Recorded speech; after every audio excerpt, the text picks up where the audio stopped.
Hello បងប្អូនទាំងអស់គ្នាថ្ងៃនេះពិសិដ្ឋ9មេដងសូមណែនាំនៅរថយន្តថ្មីមួយគ្រឿងទៀតហើយបងប្អូនបាទសម្រាប់បងប្អូនស្រឡាញ់ប៉ុង2បាទមួយគ្រឿងនេះឆ្នាំ03តែមខ្មៅគូតក្រញាញ់បងប្អូនណាជិតចូលឆ្នាំ04ហើយបាទប្រភេទឆ្នាំ03 6ម៉ាស៊ីនប៉ុង2បាទពាក់កណ្ដាល full បាទប្រភេទឡានស្អាតបងប្អូនឡានយើងរៀបចំរួចរាល់ហើយមួយគ្រឿងនេះគឺស្លាកលេខភ្នំពេញ 2AP ពណ៌ទឹកប្រាក់បាទចំពោះជាគៀងគុជគឺយើងលេងរួចបាទសបកកង់ថ្មី4គ្រាប់បងប្អូនបាទចំពោះអ៊ីណុកបិទពេញគឺយើងបិទជូនបងប្អូនមួយជុំតែម្ដងបាទសញ្ញោបដិញដៃទ្វាកេមកញ្ចក់អ៊ីណុកបឆោប៊ូឌាបាទឈ្នន់រួចអញ្ចឹងសម្រាប់បងប្អូនស្រឡាញ់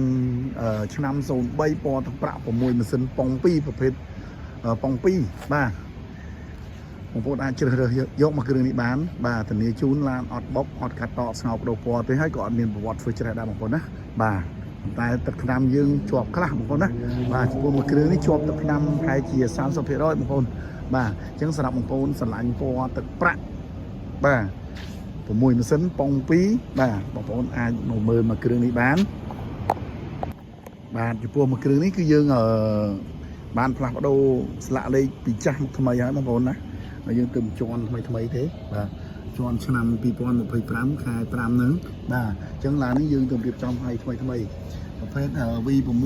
4W បាទអញ្ចឹងសម្រាប់បងប្អូនស្រឡាញ់ពណ៌ទឹកប្រាក់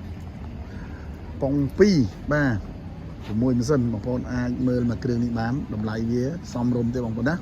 13ជាងទេបាទអញ្ចឹងសម្រាប់បងប្អូនស្រឡាញ់មកគ្រឿងប៉ុង2នេះអាចមើលបានបាទសម្រាប់បងប្អូនអត់មានប្រាក់គ្រប់គ្រាន់បងប្អូនអាចធ្វើការបង់រំលោះសុទ្ធក៏បានឬក៏បងប្អូនមានប្រាក់ចូលរួមខ្លះក៏បានបាទមួយគ្រឿងនេះគឺថ្មីណាស់បងប្អូនបាទអញ្ចឹងចំពោះបងប្អូនស្លាញ់ប៉ុង2បងប្អូនអាចមកមើលចោះបាទចំពោះគ្រឿងក្នុងវិញជាប្រភេទគ្រឿងក្នុងពណ៌ប្រភេទប៉ុន្តែគេដេពូពណ៌លឿងបាទជាប្រភេទកៅអីចុចបងប្អូនណា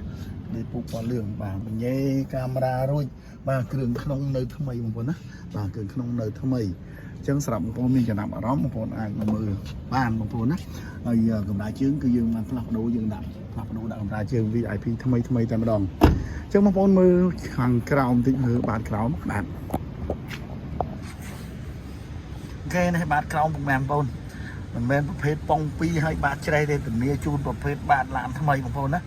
ឡានថ្មីឡានមិនមានប្រវត្តិធ្វើច្រេះបាទ